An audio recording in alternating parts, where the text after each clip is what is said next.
Yeah. Well, and I think the fundamental problem, and this is kind of like studying a lot of political theory, as you have, Sure. and like also alternative systems through anthropological and archaeological means, like Your specialty. reading all of these kinds of things, like it occurs to me that the most pernicious problem that modern civilization has is that it's built everything, regardless of your political system, on extraction. Absolutely. On extraction in communism, in socialism, and capitalism. Absolutely. All three of them are still focused on extraction of resources from one location to coalesce power in another. And as long as we keep doing that, yeah, we're not going to solve these issues. It's like maximizing efficiency, right? We like think of efficiency as a universal good, but like efficiency is in itself extractive. And not only that, like, I mean, considering how well the natural world works, and it's not extractive,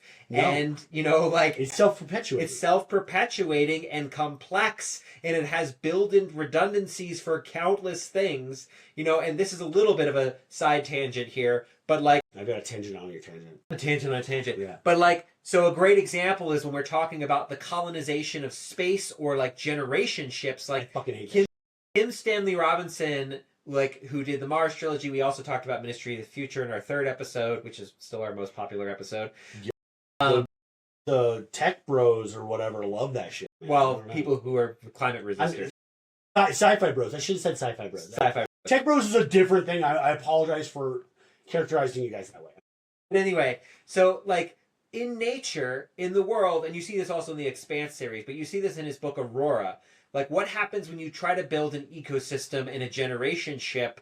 You don't have enough redundancy. Yep. And so you die. Yep. Because like nature has backups upon backups upon backups. Like me and my son were just watching a video about the history of the extinction of dinosaurs, what we know came after that, and how nature recovered and how many millions of years.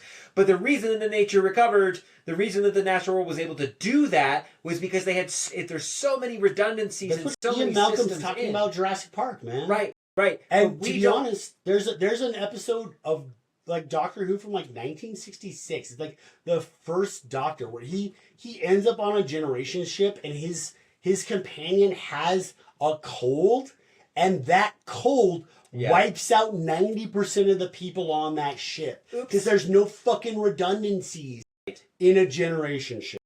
And that's just really capitalism, communism, socialism in general. And that's efficiency right there. That's efficiency. It does not have redundancy. Yeah. You know, like if you're at a job and you have a big project and you're the only person on the project and the project fails, it's because you have no redundancy. Yep. It's not just necessarily because the person's a fuck up or anything like that. Sure, because everybody can fuck up sometimes. Yeah. You're going to. It's part of life.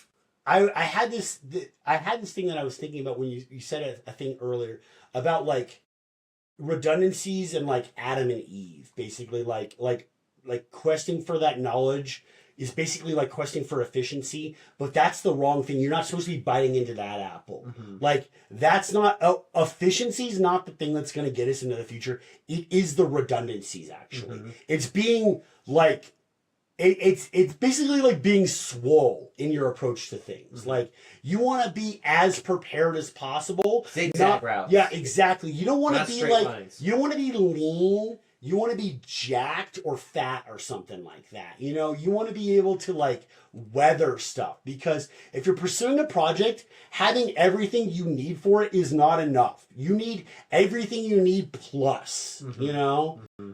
Yeah. Like communism, the reason that communism and capitalism and socialism are all like not succeeding to the best of their abilities is because people aren't willing to like think about failure. Mm-hmm. I think that's what it comes down to.